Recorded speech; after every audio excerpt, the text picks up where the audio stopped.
Apareceu para vocês aí, né? Slide. Sim. Ótimo. É um pequeno resumo. Nós tivemos 2 aulas falando desse tema, reforçando, mostrando versículos, ainda que dentro da teologia, vocês possam, né, encontrar, isso é normal, pessoas ou teorias falando acerca que havia essa possibilidade de habitar, o Espírito Santo habitar na vida dos santos do Antigo Testamento. Então, toda a nossa questão e a discussão central é se ele habitava ou não. O fato dele usar, o fato dele inspirar, isso aí ninguém discute, né? É bíblico e nós temos vários textos de prova. Mas a questão maior é se ele habitava ou não.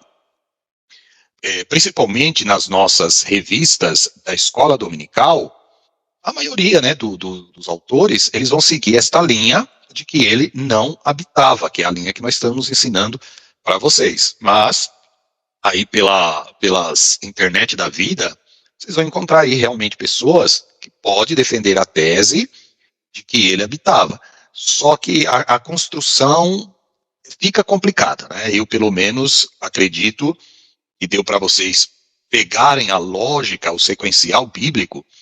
E aí, irmãos, vocês sempre têm que tomar cuidado quando vocês forem fazer, assim, pesquisa na internet, assistir vídeos, vocês precisam primeiro avaliar qual que é a linha doutrinária dessas pessoas. Porque dependendo da linha doutrinária deles, eles vão puxar, né, claro, defender a sua linha teológica. Não que isso seja errado, porque nós defendemos a nossa linha. Então, se vocês pegarem, por exemplo, uma linha adventista, não estou nem falando acerca aqui do habitar o Espírito Santo ou não, né? Não sei o que os adventistas pensam sobre isso, mas só estou citando o exemplo. Então, dependendo do vídeo que vocês assistirem, a pessoa pode puxar para um lado, né? E aí, com todo respeito, vai depender de você ter as bases para aceitar ou não. Então, deixa eu dar um exemplo para ficar mais claro. Se nós ensinarmos para vocês acerca dos dons espirituais e mostrar para vocês textos na Bíblia falando que atualmente, nos dias de hoje, o Espírito Santo ainda nos usa com os dons espirituais, aí eu mostro os textos, nós fazemos todo esse trabalho aqui com vocês, e é normal vocês terem acesso a muitos vídeos, né? Vocês vão lá, acham um vídeo na internet de uma autoridade falando, quando eu digo autoridade, é uma pessoa renomada aqui no Brasil, um teólogo renomado, dizendo o seguinte, falou, não, o Espírito Santo não atua nos dias atuais. O Espírito Santo só usou nos dons espirituais na era apostólica. Então, a nossa linha teológica ensina que nos dias de hoje o Espírito Santo atua, nos usa nos dons espirituais, tal qual usava os apóstolos lá na igreja primitiva. Então é isso que nós vamos ensinar para vocês. Só que há na internet vários vídeos falando o contrário disso. Que o Espírito Santo não usa os crentes nos dons espirituais, porque os dons espirituais ficaram para aquela época. Quando nós estivermos aí falando, porque a matéria é pneumatologia, sobre os dons do Espírito, essa discussão entrará novamente, mas eu só estou antecipando para vocês. Então, é disso que vocês precisam, assim, saber diferenciar. Então, se eu ensinar para vocês aqui algo, aí vocês vão lá na internet, tem uma autoridade, como eu dei o exemplo aqui, falando uma coisa diferente do que eu estou falando aqui. Nunca vocês podem ficar com uma impressão de que eu estou ensinando errado. Deu para entender? Mas são linhas doutrinárias diferentes. Então vamos dar de novo um exemplo aqui. Augusto Nicodemos e Hernandes Dias Lopes, acredito que vocês já ouviram falar, sim ou não? Sim. Sim. A maioria aí. São autoridades na área de teologia, sim ou não? Sim. Sim. Sim. Manjam muito de Bíblia? Sim. Sim. Sim.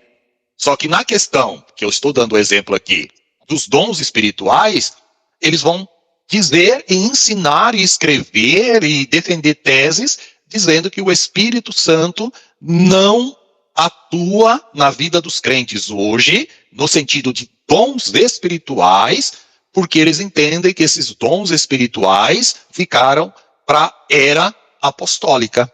Deu para vocês entenderem? É isso que eu quero dizer. Então eu tenho todo um trabalho aqui para ensinar para vocês, porque nós vamos pegar uma linha teológica, né? E a nossa linha teológica é a linha teológica pentecostal. Então nós temos alguns fundamentos para defender a questão dos dons espirituais, da sua atualidade nos dias de hoje. Aí vocês vão comprar um livro, vocês vão ver o Hernandes Dias Lopes num vídeo, numa pregação, Augusto Nicodemos num vídeo e numa pregação, falando, olha, os dons espirituais não são para os nossos dias. Aí talvez alguém mais inocente vai falar, poxa, mas o pastor ensinou errado para nós, que ele falou que é atual para os nossos dias. Tudo bem? Então tem divergências teológicas, só que aí fica a cargo de vocês, de cada um de vocês, seguirem a linha que nós estamos defendendo, e vocês têm a total liberdade, isso não tem problema nenhum, ou seguir uma outra linha doutrinária. De repente, alguém de vocês, nesse caso, desse exemplo, pode defender que os dons espirituais só ficou para aquele período. Não é isso que nós cremos e que nós também ensinamos. Tudo bem? Pastor Dilon. Sim. Sim, Cleide. Acredito que não tem como, principalmente os irmãos que aqui estão, muitos experimentam, né, nos dias de hoje os dons. Com certeza, muitos dos irmãos que aqui estão, cada um tem o seu dom. Então, não tem como acreditar que é uma coisa do passado, tão somente. Isso, então, Cleide, só para você ter noção, eu fiz essa pergunta exatamente por conta dessa questão. Vejam bem, irmãos, são autoridades na questão de Bíblia, são pessoas que a gente respeita muito, né? E assim, eu olho para eles e reconheço que são pessoas que conhecem bastante de Bíblia, mas não é porque é o Hernandes Dias Lopes que está falando, é porque é o Augusto Nicodemos que está falando que nós vamos acreditar. A Cleide, como ela acabou de dizer, é primeiramente bíblico, e em segundo lugar, nós que somos pentecostais, nós vemos, irmãos, no dia a dia das nossas congregações, dos nossos cultos, esta manifestação gloriosa dos dons espirituais no nosso meio. Então, primeiro, é bíblico. Nós temos fundamentação bíblica. Segundo, nós temos a prática bíblica. Nós vemos isso nos dias, no nosso dia a dia. É como a Cleide falou, acredito eu aqui, e a maioria de vocês tem essa questão, né, bem fundamentada, mas como aqui nós temos uma diversidade de igrejas, pode ter algum dos irmãos que seja cessacionista, né, assim, eu não conheço a igreja que todos vocês congregam, pode ter alguém aqui que seja cessacionista, ou seja, que entenda que os dons espirituais ficaram para aqueles dias. Então a gente só mostra a linha doutrinária, mas o posicionamento que nós tomamos acerca daquele ensino, daquela doutrina, é a continuista, que os dons espirituais permanecem e continuam até os dias de hoje. Tá bom? Felipe? Então, pastor, em referente a esse assunto, quando nós pegamos o texto de Marcos, capítulo 16, no verso 15, que todo mundo conhece, quando Jesus ele dá ordem aos discípulos de ir pregar o evangelho a todos, uma coisa que me chama a atenção é que Jesus ele falou assim que os sinais acompanhariam os que creem. Então, tipo assim, eu creio que essa palavra crer não foi somente para o colégio apostólico, mas sim para os nossos dias também.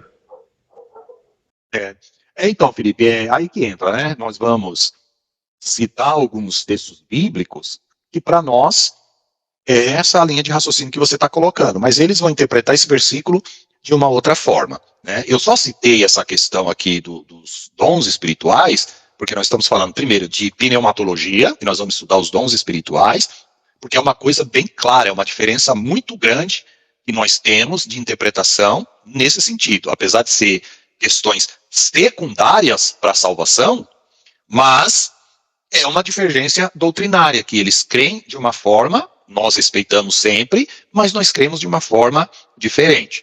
Então, quando ensinar uma linha aqui para vocês, e vocês irem para a internet, para livre, ver uma outra linha doutrinária, vocês têm que entender o seguinte, falar, não, eu preciso avaliar qual é a linha doutrinária dessa pessoa, né?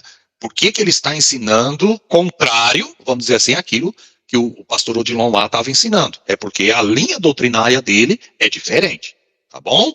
Isso aqui é um resumo geral para vocês entenderem como funciona essa questão. E isso é válido não só para essa questão que nós estamos tratando agora, mas é válido, irmãos, para muitas outras coisas, tá? Odilon, Sim, Tiago.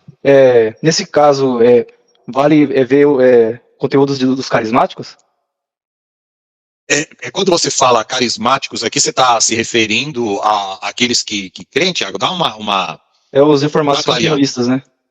Não, tem. Inclusive tem os reformados continuistas, né? E você tem várias igrejas que a gente conhece, inclusive eu já fui pregar as chamadas presbiterianas renovadas, que é uma expressão que a gente usa, batistas renovados, né? Eu já fui pregar em alguma dessas igrejas. Então tem esse pessoal dessa linha que crê como nós cremos, né? Agora tem o que a gente chama os tradicionais, o presbiterianismo tradicional, os batistas tradicionais, eles não creem na manifestação dos dons espirituais como nós cremos, e nem no batismo com o Espírito Santo. Não precisa nem dizer, né, irmãos, quem aqui ou é assembleiano, ou é derivado de uma igreja que tem a sua raiz na Assembleia de Deus, sabe lá da questão do porquê Daniel Berg e Gunnar Wingren, eles foram convidados a se retirar da Igreja Batista que eles iniciaram congregando, né? Foi exatamente por conta dessa questão dos dons espirituais, que eles ensinavam uma coisa e os nossos pais pentecostais do Brasil ensinavam uma coisa diferente. Mas isso são questões, preste atenção, secundárias. Não interfere na salvação, tá? Quando há uma doutrina que interfere na salvação, aí nós já tratamos como seita, nós tratamos esses ensinos como heresia, que não é o caso. O fato de crer ou não nos dons espirituais, isso não configura uma heresia e isso também não é base para a salvação. Tá bom? Muito bem. Vamos lá para o nosso resumo. Já estamos, na verdade, no resumo, mas é para dar um panorama para vocês. Nós estudamos aí nas duas aulas o agir do Espírito Santo no Antigo Testamento. Aí nós vemos, né, que o Espírito Santo agiu, né, na criação e também na capacitação dos líderes, né, do Velho e do Novo Testamento. Mas aqui nós estamos falando principalmente do Velho. Lá no Gênesis, nós temos o Espírito Santo atuando na criação, no Êxodo, ele trabalhando aqui na ideia da construção, né, do tabernáculo, enchendo ali do espírito de sabedoria. Levítico não aparece diretamente, né? Números de Deuteronômio capacita líderes como Josué, Juízes e Reis também ali, principalmente na vida dos juízes, que vocês vão ver, e nós lemos alguns textos falando que o Espírito Santo se apossou de Sansão, o Espírito de Deus estava sobre Débora, o Espírito de Deus estava sobre Davi, que foi o texto que nós acabamos de ler. O Espírito Santo capacitou aí os sacerdotes e também os profetas. No livro de Jó, nós vemos também o Espírito Santo, né, atuando aí na criação, né, subentende-se ali do homem. Ele mantém a vida nos Salmos. Em Provérbio está lá o espírito de sabedoria sobre Salomão. Aí nós temos o Espírito Santo nos livros proféticos, né, e em Isaías, Jeremias, Oséias. E por fim aqui, irmãos, como nós passamos 2 aulas e é um resumo rápido e geral, a nota especial que eu coloquei aqui é que na nossa linha de interpretação, o Espírito, ele não habitava permanentemente nas pessoas do Antigo Testamento. Ele agia temporariamente ali na vida dos fiéis, capacitando-os, mas sem habitar neles permanentemente, como nós vemos no Novo Testamento. Nós fizemos esse trabalho em 2 aulas, vocês tiraram dúvidas, e tivemos vários versos de prova, né? Mostramos toda uma construção. João 20, 22. Então vamos lá. Deixa eu marcado aqui. Né? É, 26. Deixa- Até aqui, o pastor Odilon vai explicar depois. Aí, ó, tá vendo? Eu não me esqueço não, irmãos. Vocês estão vendo aí a Bíblia completa? O Sim. risquinho? Sim. Completo, Sim. né? Sim. 20, verso 26 de João. 22, pastor. 22, isso. Estava aqui o que... Então vamos lá, irmãos.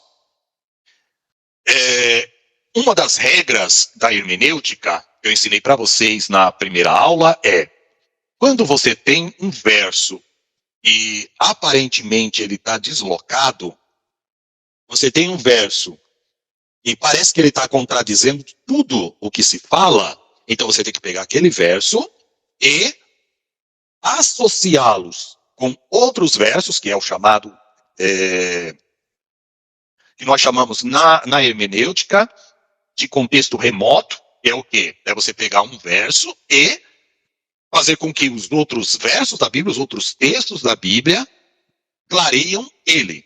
Um segundo ponto é que você não pode pegar um versículo da Bíblia e, com base nesse versículo da Bíblia, você criar uma doutrina, ou seja, um ensinamento com base em apenas um verso. Esse verso, quando ele não é muito claro, você tem que pegá-lo dentro de todos os outros contextos. Exemplo clássico, vocês lembram, quando eu iniciei aí a explicação para vocês da nossa linha teológica de que nós não cremos que o Espírito Santo habitava na vida das pessoas do Velho Testamento, logo de cara apareceu aí, acho que, se eu não me engano, a irmã Viviane, ou Pedro também, ou Felipe, agora não me lembro, que já veio na mente, naturalmente, Salmos, o número 50, né? Não retires de mim o teu espírito. Então nós pegamos esse verso e trabalhamos esse verso dentro de todo o contexto bíblico. É sempre assim que um estudante da Bíblia ele tem que fazer. Ele não pode pegar um verso apenas e falar, mas está escrito aqui. Sim, meu querido, sim, minha querida, está escrito, mas você tem que pegar esse verso e trabalhar ele em todo o contexto bíblico para que você tenha uma maior clareza nesse verso. Então, quer ver como que esse verso ele confunde? Eu vou fazer a pergunta para vocês. Eu acredito que alguns aqui vão falar sim, outros não, dá aquele nozinho na cabeça. O que diz o verso? Ó, um verso só. E havendo dito isto, assoprou sobre eles e disse-lhes, recebei o Espírito Santo. Aquele a quem perdoardes os pecados, lhes serão perdoados, e aqueles a quem o retiverdes, lhes são retidos. Pronto, esses dois versos acaba aqui, no 24, já está falando de outro tema, então você tem aqui dois versos, mas principalmente o verso 22. A pergunta que eu faço para vocês é, diante de tudo que nós estudamos, quando que o Espírito Santo inaugurou o que nós chamamos do período da graça? Quando foi? Quando Jesus subiu ao céu. Isso. Assunto ao céu. Isso, Jesus foi assunto ao céu, mas depois de um tempo veio o Espírito Santo, tudo bem? Onde está escrito isso? Atos, capítulo 2, não é isso? 2. É o que está lá, Atos 2. Mas aí eu pergunto para vocês agora, se o Espírito Santo, Jesus disse, ficar em Jerusalém, Atos 1:8, né? Até que do alto sejais revestidos de poder. Então Jesus falou para eles, ó, espere o Espírito Santo revestir vocês de poder. Então ali, na verdade, começa o quê? A promessa de que Jesus mandaria o outro Consolador. Lembre-se que eu falei para vocês que outro ali dá a ideia de outro da mesma natureza, que Jesus subiria, e enquanto Jesus estava aqui, ele era o Consolador. A partir do momento que ele subiu, ele falou, não vou deixar vocês órfãos, eu vou mandar outro Consolador, que é o Espírito Santo. Então, onde está o problema que se confunde muito esse texto? A pergunta é, ora, se o Espírito Santo ele só veio lá em Atos dos Apóstolos. E por que esse verso, então, está dizendo: recebei o Espírito Santo? Jesus assopra e diz aí, olha, recebei o Espírito Santo. Então, na verdade, eles receberam o Espírito Santo aqui, e não em Atos capítulo 2. Essa é a lógica que vocês poderão ter na cabeça de vocês. E esse texto, irmãos, esse verso, ele, na escola dominical, ele é motivo de controvérsia, nos seminários também. Quando eu estou falando sobre essas questões, às vezes os alunos citam esse verso, e vocês veem que o Pedro, eles também citou esse verso aqui. Então vamos lá, para vocês ajustarem essa ideia e esse verso em todo o contexto da Bíblia. Aproveitando que quem assistiu aí às 2 aulas, nós ficamos mostrando para vocês que a condição para o Espírito Santo vir, qual era? Qual é a condição que Jesus colocou? Que o Espírito Santo só viria se acontecesse algo. Que algo era esse? Ele tinha que ir para o Pai. Isso. Ele tinha que ir. E ele falou claramente: se eu não for, o Espírito Santo não vai vir. Né? Ele deixou essa ideia. Então eu preciso ir para que ele venha. Porque Jesus, ele era o Consolador no período que ele esteve aqui. Então ele foi assunto ao céu, e mediante a sua ida ao céu, ele enviou o Consolador. Então, irmãos, ou a Bíblia ela está se contradizendo, ou nós temos que pegar esse versículo e ajustá-lo no todo da Bíblia, porque a Bíblia ela não se contradiz, jamais ela se contradiz. Nós que precisamos fazer uma interpretação correta do texto. Então vamos lá para, primeiramente, nós trabalharmos essa ideia dentro do contexto geral.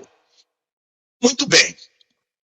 Quando Jesus ele ressuscita, ele aparece para os discípulos, vocês não veem em nenhum momento os discípulos fazendo milagre, os discípulos pregando. Os discípulos só ficavam orando e aguardando a promessa da vinda do Espírito Santo. Tudo bem? Então, irmãos, a primeira coisa que nós devemos entender aqui desse verso é o seguinte. Ora, se aqui neste momento, João 20, 22, Jesus assoprou sobre eles e veio o Espírito Santo, por que eles tinham que esperar, então, vir o Espírito Santo novamente? O texto vai ficar meio sem sentido. Por que Jesus vai mandar o Espírito Santo novamente, né? Fala, aguarda, não saiam de Jerusalém, sendo que Jesus aqui já tinha dado o Espírito Santo para eles. É o primeiro ponto. Segundo ponto, irmãos, a partir deste momento que eles recebem o Espírito Santo, e qual era a finalidade do Espírito Santo? Além de habitar, a ideia que tinha aqui é de revesti-los de poder. E antes do Pentecoste, vocês não têm sequer um texto falando que Deus usou os apóstolos na pregação, no milagre. Ou tem? Me refresque a memória aí. Não. Vocês conhecem? Não. Nunca vi, não. Não. Eu também não, Tiago. Eu também nunca vi. Né? Mas vamos lá, vamos mostrar na Bíblia então, porque aí nós temos a prova inequívoca, né? Vamos fazer uma leitura rápida aqui. Abram a Bíblia de vocês aí em Atos. Atos no capítulo 1. Atos capítulo 1.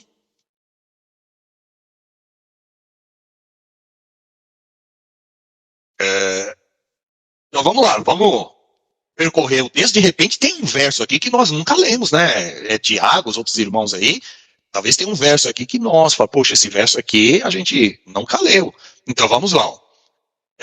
a promessa do Espírito Santo, está o título aqui, vocês estão vendo aí na tela, acompanhem na Bíblia de vocês, quem tem outras traduções também acompanhe. Diz o primeiro tratado, ao Teófilo, isso Lucas falando, acerca de tudo que Jesus começou não só a fazer, mas a ensinar. Até o dia em que ele foi recebido em cima, depois de ter dado mandamentos pelo Espírito Santo aos apóstolos que escolhera. Então Jesus deu mandamentos pelo Espírito Santo. Olha que interessante aí, ó. Os quais também, depois de ter padecido, se apresentou vivo, tal, só estou acompanhando o texto, tá? E estando com eles, pós-ressurreição ou antes da ressurreição? Pós-ressurreição. Todo mundo concorda comigo? Depois. Sim. Depois da ressurreição, ó. Estando com eles, pós-ressurreição, determinou-lhes que não se ausentasse de Jerusalém, mas que esperassem a promessa do Pai que disse ele, de mim ouviste. Porque, na verdade, João batizou com água, mas vós sereis batizados com o Espírito Santo, não muito depois destes dias. Então, nós temos aqui a ideia do batismo com o Espírito Santo. Mas preste atenção. João 20:16 diz lá que Jesus assoprou sobre eles e disse, recebei o Espírito Santo, tá? Então, aquele ato de Jesus lá em João, Jesus já havia subido ao céu ou não? Não. Não. Não. Não. Então, Não. olha aqui, olha a aparente contradição que nós estamos encontrando aqui. Então, Lucas está falando para eles não se ausentar, mas que eles esperassem a promessa do Pai. Que de Jesus eles o tinham ouvido, que era o quê? O envio do Espírito Santo. Muito bem. Aqueles, pois, que se haviam reunido, perguntaram, dizendo, Senhor, restaurará tu nesse tempo o reino a Israel? Aqui está falando, né? Quando Jesus está ali para ser assunto ao céu, e disse-lhe, não vos pertence saber os tempos, as estações que o Pai estabeleceu pelo seu próprio poder. Mas recebereis, olha aqui, ó, a virtude do Espírito Santo que há de vir sobre vós, e aqui, ó, ser-me-eis testemunha tanto em Jerusalém como em toda a Judéia e Samaria e até os confins da terra. Então, quando que é que os discípulos deveriam pregar? Ser testemunhas de Jesus? Por ordem do próprio Jesus, eles deveriam esperar até receber o quê? A virtude e o poder do Espírito Santo. Tudo bem? Então, até esse presente momento, Jesus está falando com ele. Jesus, até esse momento, é o Consolador? Sim ou não? Sim. Sim. Sim. Todo mundo concorda? Sim. Amém. Até esse momento, Jesus é o Consolador. Quando ele sobe, aí ele vai enviar o Consolador.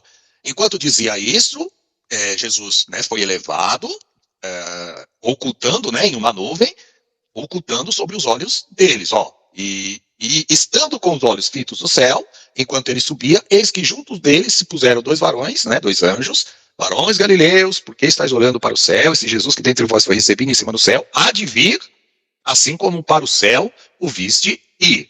Então, muito bem, ó. O que aconteceu com os discípulos? Eles voltaram para Jerusalém. Do monte, né, de onde Jesus foi assunto ao céu, voltaram para Jerusalém a caminho do sábado. Então vamos lá, ó. Entrando, subiram no cenáculo, onde estavam esses homens, todos eles, ó, perseveravam em oração, sim. Naqueles dias, levantando-se Pedro, meus discípulos, multidão de 120 pessoas, diz, varões e irmãos, convinha que se cumprisse, ó, veja que eles estão falando isso entre eles, é o colégio apostólico, ó. Convinha que se cumprisse a escritura que o Espírito Santo predisse pela boca de Davi, acerca de Judas, muito bem, continua falando aqui a escolha de Matias. Eu até agora não vi os discípulos evangelizando, operando nenhum milagre. Alguém viu aí, em alguns desses versos? Não. Não. Então, estamos consultando a Bíblia, tá? Quem falou aí? Eu, Paulo. Pastor Paulo. Vai lá, Pastor Paulo. Segundo o que está escrito lá em Marcos, é óbvio que existe uma controvérsia, ou é verdade que Marcos foi escrito talvez até o capítulo 8 por uma pessoa, depois concluído do 8 até o 16 por outro.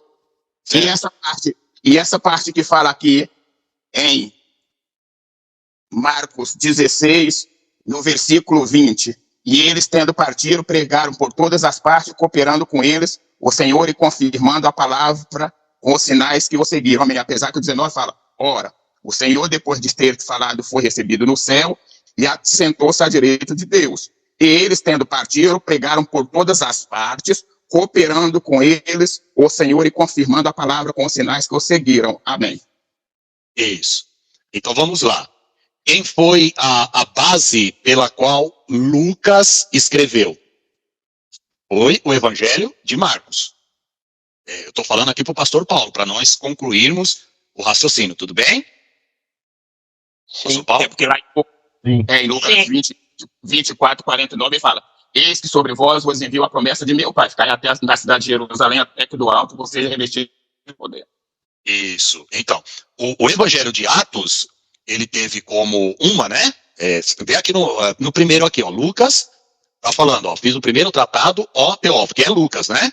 Acerca de tudo que Jesus começou não só a fazer, mas a ensinar até o dia que foi recebido em cima, depois de ter dado mandamento pelo Espírito Santo aos apóstolos que escolheram. Então, Lucas, ele começou a inquirir, visto que ele não era um discípulo direto, ele começou a perguntar e reunir fatos para que ele pudesse ter escrito o Evangelho. Tudo bem?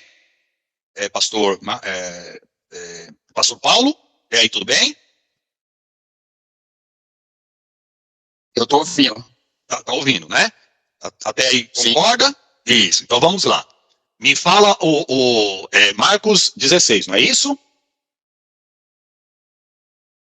Versículo 20, 19 e 20.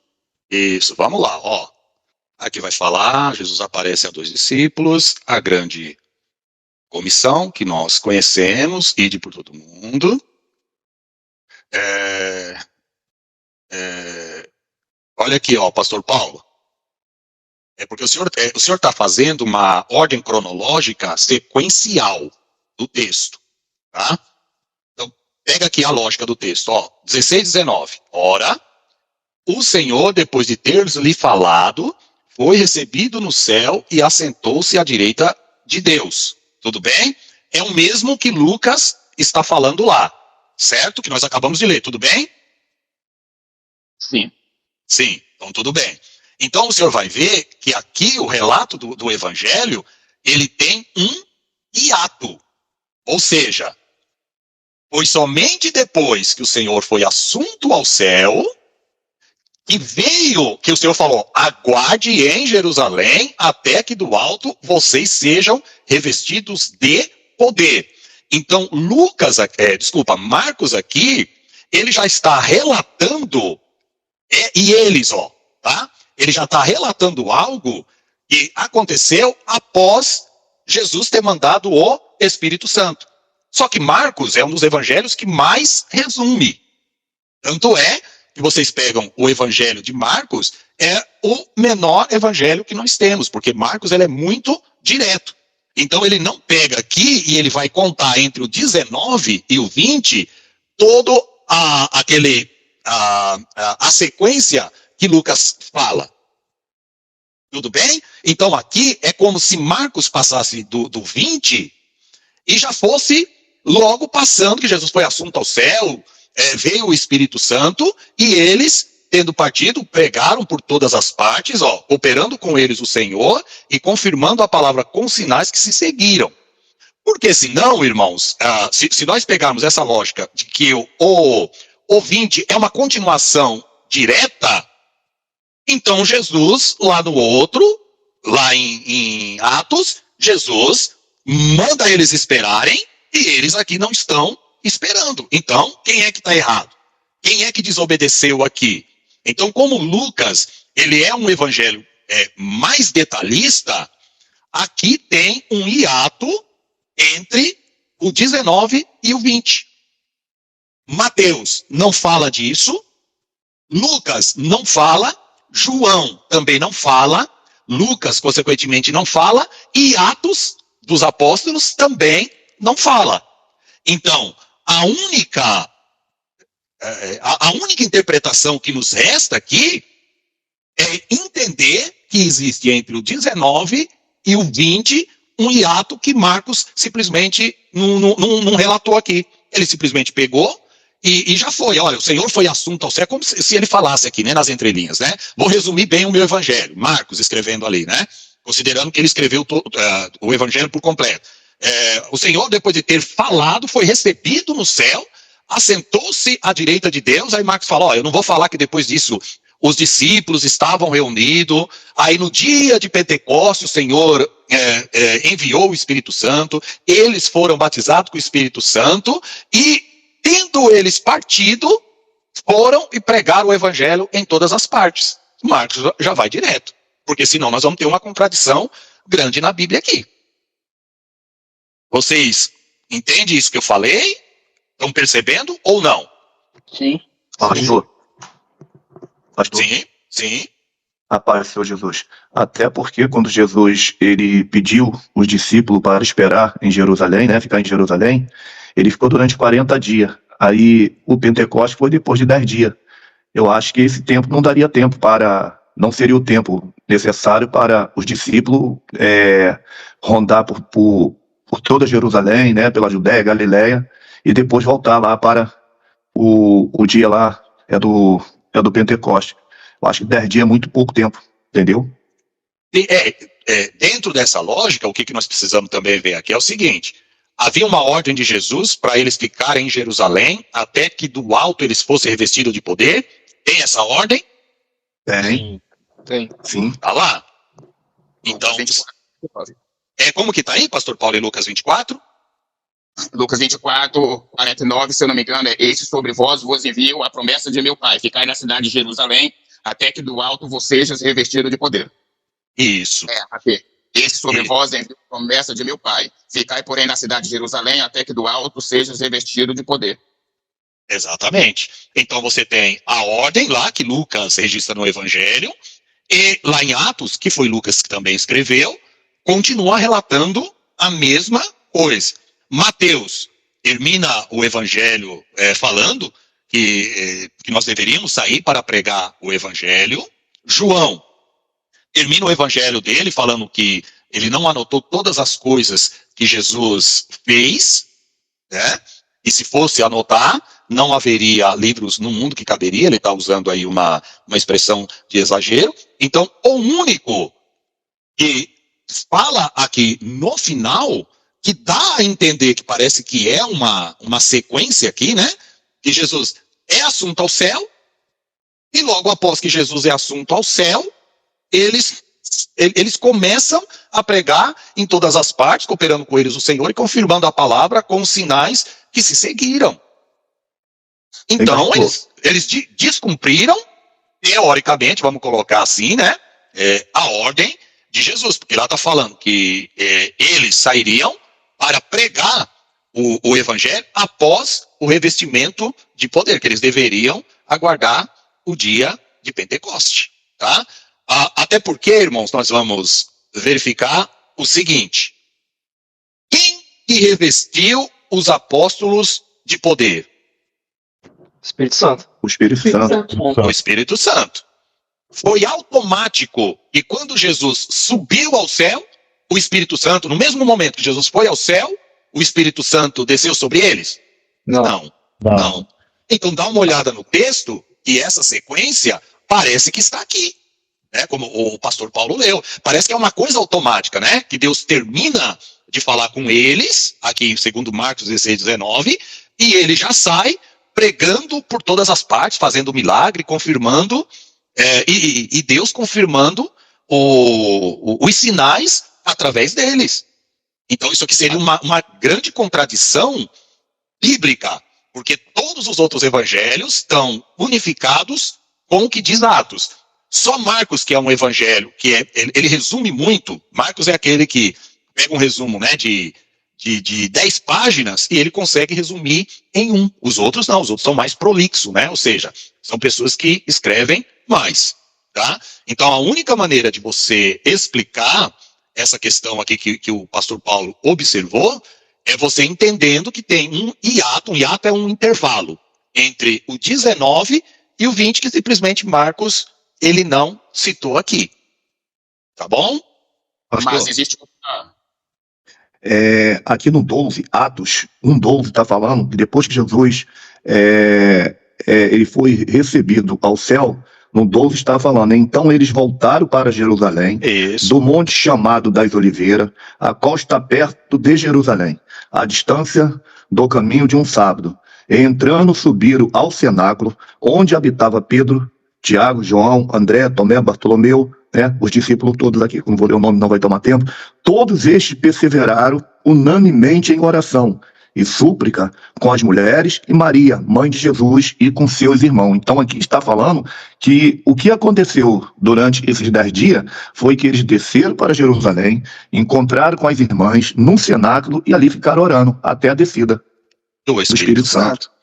Só que é aí que entra, né, a possível, que nós vemos, e aí se a gente não explicar, não adequar esses versos a essa estrutura, vai ter uma contradição muito grande. Então, ou Marcos errou, ou todos os outros, né, João, tudo bem que João não falou, ou Lucas, ou Mateus errou, e Lucas errou tanto no Evangelho como errou aqui também, né, porque ele está falando que depois que Jesus foi assunto ao céu, eles voltaram para Jerusalém, que foi onde nós estávamos lendo aqui, né? E foram lá, trabalharam a questão da escolha de Matias, aí, como você já foi, e aí nós já iríamos, no caso aí, para o 2, que vai falar da descida do Espírito Santo. Tá? Então, a única maneira que nós temos de explicar lá essa suposta contradição é considerando ali como um hiato. Aí, o pastor Paulo ia falar? Pode falar, pastor Paulo. Segundo nós, assim, vamos dizer também que Marcos, como pregava por os romanos não gostavam muito que as pessoas enrolassem, né? Queria que fosse direto. Mas, assim, dá para ver também, não sei se é verdade, não quero até confundir algo, mas segundo, dá para observar que Lucas poderia ser, pela lógica, antes de Marcos para relatar esse relato, né? Porque se tivesse, vamos supor, na ordem cronológica, poderíamos entender melhor, né, esse texto. Isso. Aí. Mas, o pastor Paulo, irmão, está falando, é interessante, porque às vezes vocês precisam tomar cuidado com a questão da ordem em que os livros da Bíblia estão. Eles não estão em ordem cronológica. Tomem cuidado quando vocês estiverem lendo os livros da Bíblia e vocês imaginarem que a ordem bíblica está assim, primeiro veio até em termos tanto de pessoas como também de livros escritos, tá? Então vocês imaginam, primeiro livro a ser escrito, vocês imaginam, foi Gênesis, depois foi Êxodo, depois Levítico, depois Números, depois Deuteronômio, depois Josué, aí começa, né, Juízes, Reis, Crônicas, Esther, Esdras, Neemias, e aí vai naquela sequência de Salmos, tal, não. Vocês não podem trabalhar nessa sequência, tá? Vocês precisam analisar o período histórico. Então, historicamente, Jó é antes de Moisés e é antes de Abraão.